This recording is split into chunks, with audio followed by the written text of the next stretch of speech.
welcome everyone to another episode of The Creative Minds.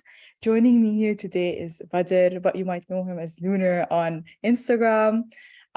So Badr, I don't want to introduce you. I want you to introduce yourself. Tell us a bit more about you, how you kind of got into this whole music industry. First of all, thank you so much for having me Of on course. this podcast. I'm really excited and really happy and very humbled that you hit me up and we got a chance to do this. Of course. My name is Badr. I go by llunr as an artist. That's my alter ego, if you will. And I'm a singer, songwriter, producer, composer, musician, and maybe you can put that all into one category, which is an artist. Can you tell us a bit more about your story? Like, what did you study? I actually studied risk management, believe it or not. What? Okay. Yeah. I didn't even study like anything that was related to what I'm currently doing in life. But yeah, I went to university, studied risk management, and while I was at university, I got a chance to become a radio host, and that was second year university. So I was a radio host for 2 of those years, and music kind of just sort of showed itself. I picked up the guitar during those years, and I started writing music. I've always been a fan of writing, and I've always written music, but I never had this sort of outlet to make that sort of come to life. I've always just found instrumentals on YouTube and stuff like that. But after picking up the guitar and teaching myself how to play, I finally had found an outlet to sort of express myself and how I'm feeling. And after I graduated, I continued my sort of radio career. I've always just loved presenting, and like right now we got blah blah blah coming up, and then after that we got da da da, hit us up. So I've always had that sort of thing, that presentation skill or talent or whatever you want to call it in me. And I got the chance to showcase that on radio. After I graduated, continued working with them, and then I decided to stop radio, put it on hold for a second. And because while I was working at that radio station, I used to always also create ads, which is something that I've always been interested in as well. As a kid, watching commercials on TV and stuff, especially like Super Bowl commercials back in the States. And those are really creative. And so I fell into copywriting while I was at radio, and then left radio and started working with an agency, started copywriting with them. And then things just started becoming super redundant. And that's when I sort of felt very drained, because during that period, I was picking up the guitar and starting to write music, and even starting to release music, creating a social media presence. And I felt like having a full-time job was very draining, and especially creatively and mentally and physically and all the illies that you can think of. So I quit that job, and that's a story of its own. And just became a full-time artist, from then on. I worked with another radio station afterwards, just as a side gig. I also did freelance work just to, make an extra buck. And invest that back into music. I feel that being creative requires you to be in a certain mental state where you allow kind of this music to flow, in a sense. That's kind of what I heard from other musicians too, that I had earlier on the show. So what is your intake on creativity? Like, some say that through struggles they can start writing. Some say that they need to have some kind of space to be in. What is your intake on that? Yeah. No, it's a mix of both. Very true. I think struggles definitely cause some form of creativity. Because like I said, music to me is an outlet. So if I'm struggling with something, if I'm going through something, I want to express it somehow. I need to let it out. And music is a really great way of doing that. I also bake cookies.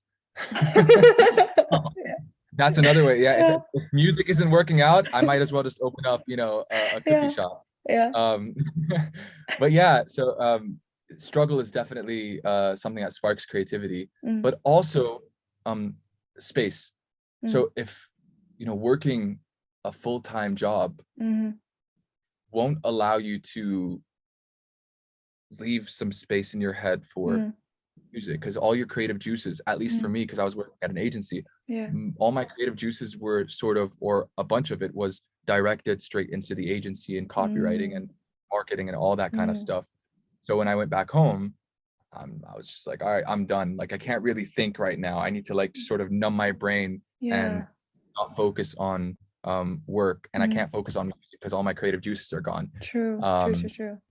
And so so go ahead, sorry.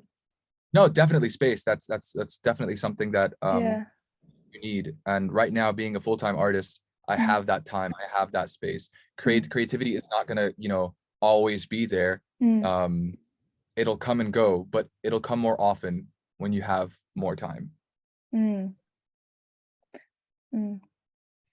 Without like, does that make sense? It'll come more if you have more time, you know, not thinking about anything else, to me at least.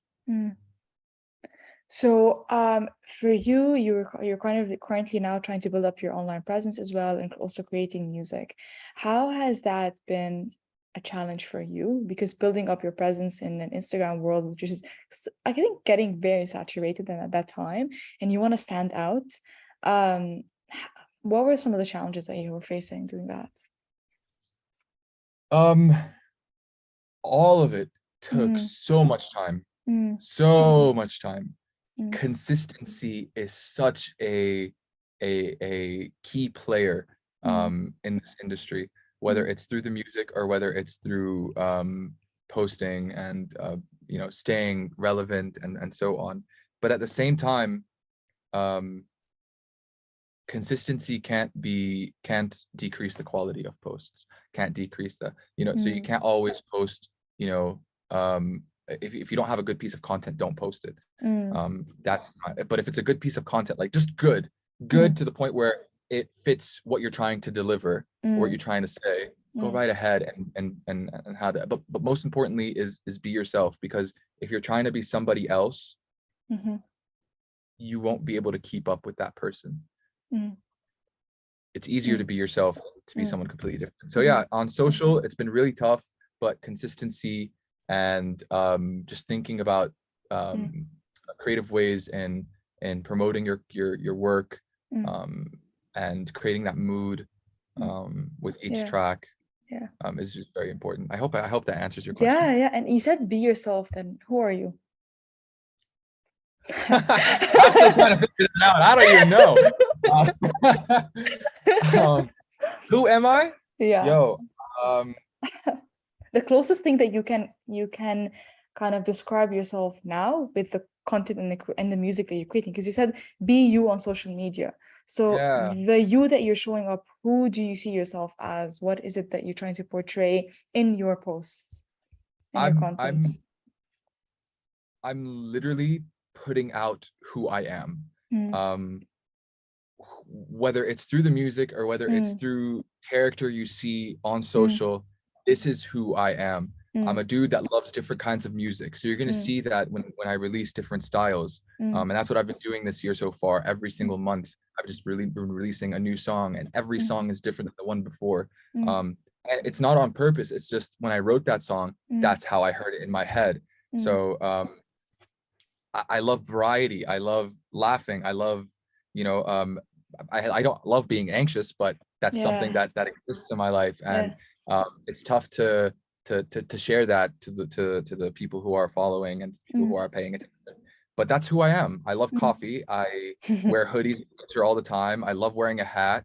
And yeah, I think that's me in a nutshell. I don't know how to really you'll know who I am through the music. Let me ask you, who do you think I am? Honestly, when I came across like your page, your music, first thing that came in mind, your voice. There's something in your voice that is so unique, so different than any other music that I've heard. Your realness. Like, I remember one time you posted a post when you're kind of feeling low and not too well, and like you're like, you put it out there, and then you're like, guys, I want to show you all of me, the good and the bad of me. Like, there's the realness aspect of you. And honestly, those were the things that kind of, first of all, like, got my attention towards your content. So that's how I saw you, to be honest. I think in a sentence, who is llunr? llunr is someone who's trying to figure it out. I think that's who I am. I'm trying to figure it out, whether it's figure out life, figure out what my next move is. I'm just figuring it out, and whatever I'm putting out in terms of music or posts or whatever is just a part of the journey of me figuring out what I'm doing and what is everything. You know what I mean? Yeah, I love it. And I think that's an art of its own. There are a lot of people that are still trying to figure shit out. It could be anything. I don't know. Maybe I'm sure you were trying to figure out how to put out a podcast at some point. You know what I mean? Yeah. What to do, what the look is going to be like, how am I going to distribute it, and so on. I'm just trying to showcase that through music. And there was one point when you mentioned that as you're writing music, you're like at that moment in time, that was kind of that's how I envisioned it, the sound of it to be like. I've heard this from a lot of musicians as well. I don't understand that part. So when I'm writing a song, yeah, most of the time I can hear how the song is going to sound like. And that's what I do when I put it on paper. That's what I do when I put it onto the session. That's what happens when I'm building the instruments with my engineer. Big shout out to Lisa. We have a vision for the song. So for this next song that I'm going to release, when I wrote it, I heard I wanted it to be a theatrical song, right? I want it to be grand, like super grandiose. And that's how I heard it. And we were just like, okay, let's write the chords down. Let's put your scratch vocals on and let's start building this track to make sure that it is what you're listening to in your head. And same thing with all the other songs. I just hear how they're going to sound like beforehand.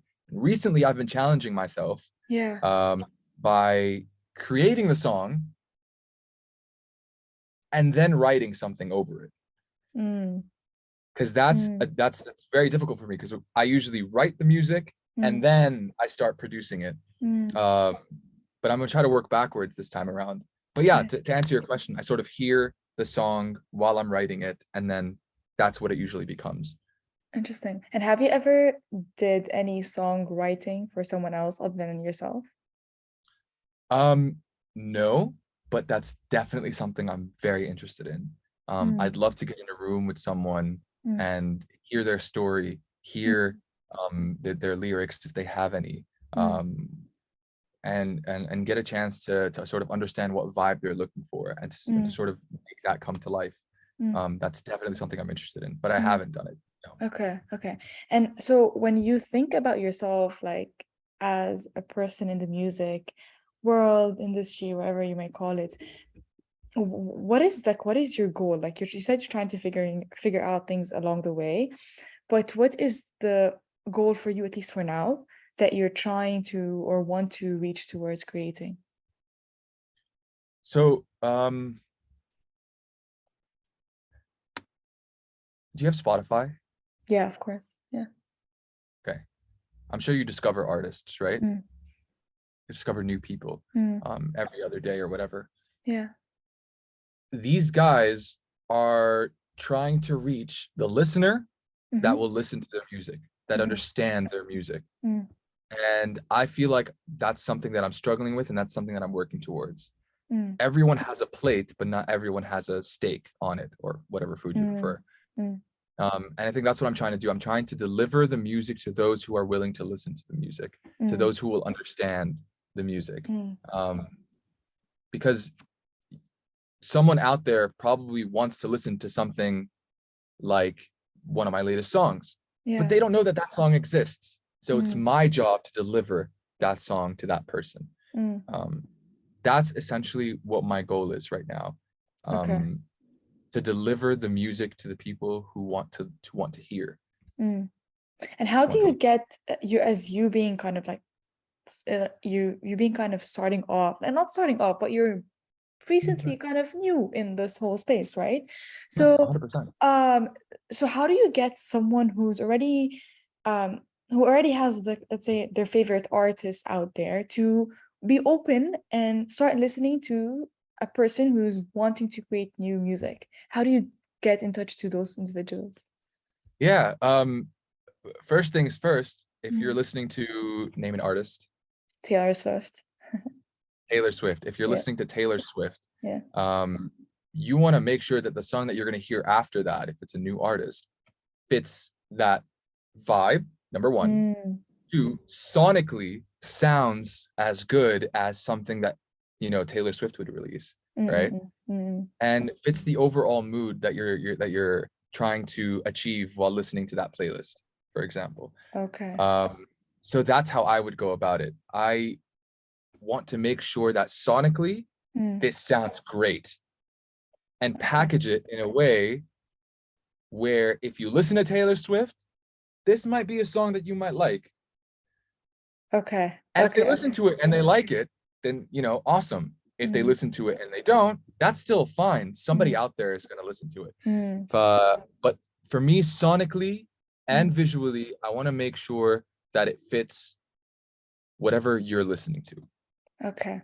So do you create music for people, or do you create music that feels right for you and release that?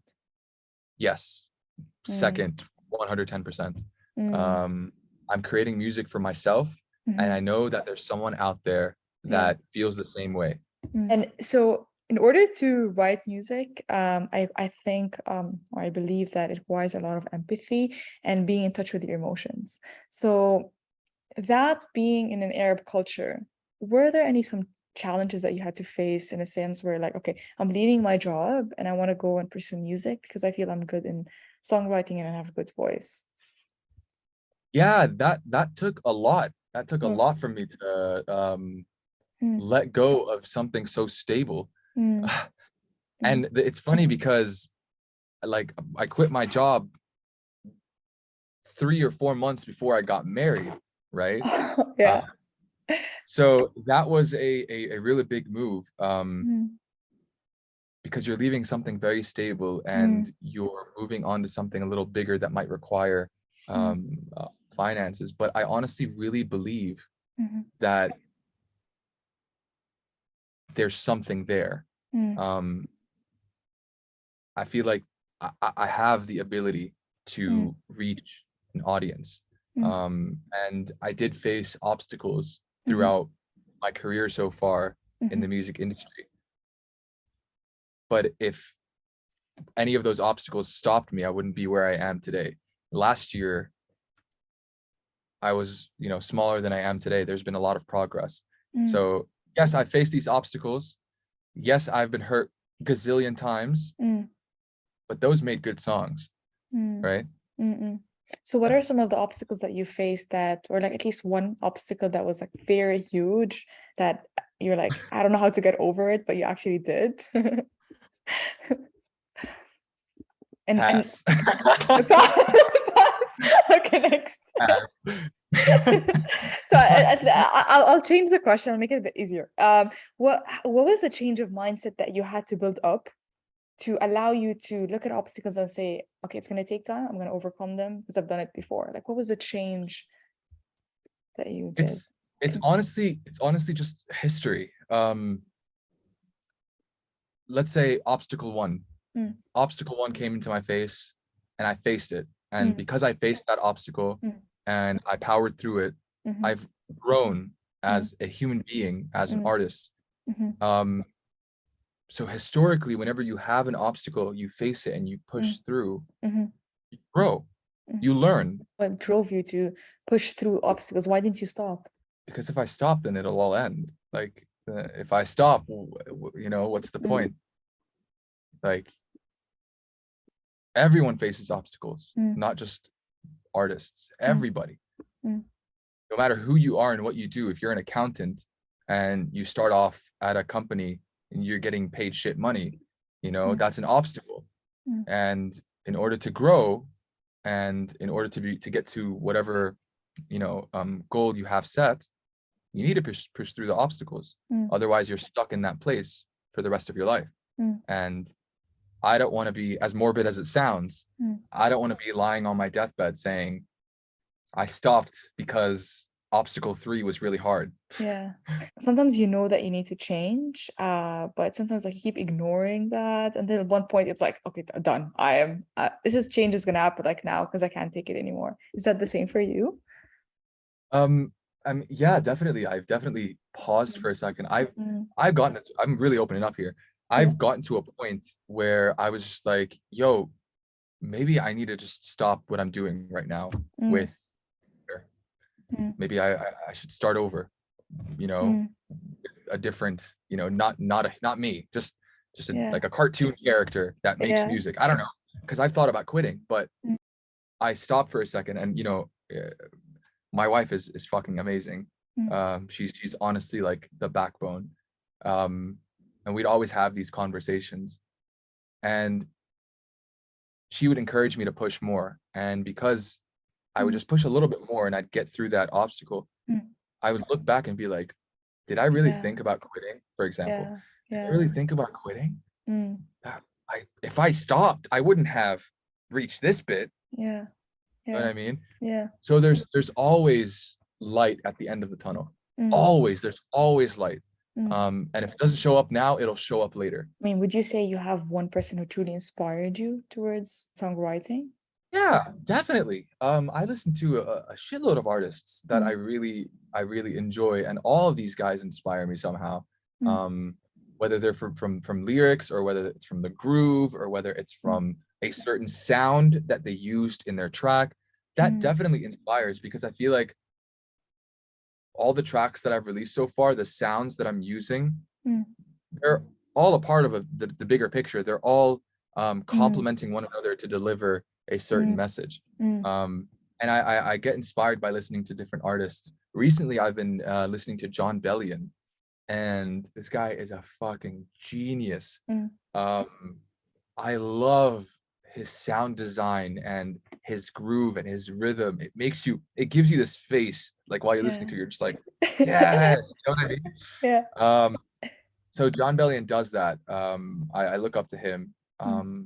And obviously I look up to other artists so I really like pop music. I definitely look up to what's happening in the pop industry right now. So I'd look at Harry Styles, I'd look at Justin Bieber, I'd look at Shawn Mendes, I'd look at Camila, I'd look at Ed, I'd look at all these artists, Khalid, Marshmello, and so on, and just sort of understand, like kind of study what's happening with their music, and that might inspire something later on when I'm writing a track. Like if sometimes when I'm in the studio and I'm writing a song, I'd be like, yo, Asa, there's this song that does this thing that I think would be really cool if we fucked around with it and made it our own here. You know what I mean? So it keeps that familiarity, but at the same time, it delivers that message that I'm trying to send with track X. Yeah. There's one that, like, as you're explaining this, I remember once like listening to an interview that Billie Eilish did, and she was talking about how she and her brother were somewhere walking downtown, and she was clicking on a button, and she heard that the button did a certain noise, and then she loved that noise and then put it in her music. And I'm like, damn, like that is so cool. Like it's like, for me, seeing that, like how art gets created and the tiny pieces and puzzles that come together for you to create a piece of art is fascinating, because I'm like, how do you know that this music is over? Like, how do you know that now you finished the song? How do you know that this part or this beat is gonna come here? I feel the creative aspect of it too, but also the commitment to finishing something, I would say. I found it interesting. Like, how do you stay committed to the end of the process? When it feels complete, when it feels like this, like any more might lessen the track's value, any less you might need a little bit more to sort of complete it. That's how I feel, at least when a track sounds complete. That's when I'm just like, all right, it's time for the world to hear it. Okay. And how long does that, for example, a song take for you to create, produce, write, the whole process? Yeah, sometimes it could take a week, sometimes it could take a day, other times it could take 6 months. Yeah, I have a couple of tracks that I put on hold because I don't know what to do next, and that's fine, right? If you rush a track, it might not be its best final question. What does success mean to you? What, not just like in a career wise, but overall, like what does success mean to you? If you, let's say exactly, you're on your deathbed and you're like looking back at a life and you say, okay, this life that I've lived was a successful life. What would that mean or look like for you? Success is what you make it. Whatever you do and you fail or you learn from or you achieve, you're still under the realm of success. Because no matter what, you're progressing, you're growing. If you're a kid and you don't know what fire is, and you put your hand over a fire and you kind of burn your hand, you've learned that this is hot, I shouldn't put my hand here again. So that's helping you grow in its simplest form. So yeah, I think to me, success is failure and achievement. So progression in a sense, like always progressing. So what about the times when you feel that, and I'm pretty sure you feel those as well too, where like you feel that you're not moving, like you're stagnant, but I'm pretty sure like you're doing stuff that keep you progressing. Is this part of the journey as well too?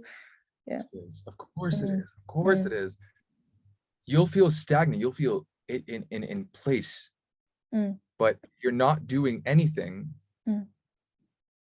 Then you're not going to move from this place, right? So yes, 100 times yes. You need to keep pushing, even if you feel, and this is advice to me, like watch me tomorrow, I'm going to feel like shit in one place, you know, at a plateau. I got to tell myself this. So this is going to be a good reminder when I rewatch this. Just keep moving. Just keep doing you. I promise you. I could tell you a quick story if you'd like. Yeah, of course. Yeah, go ahead.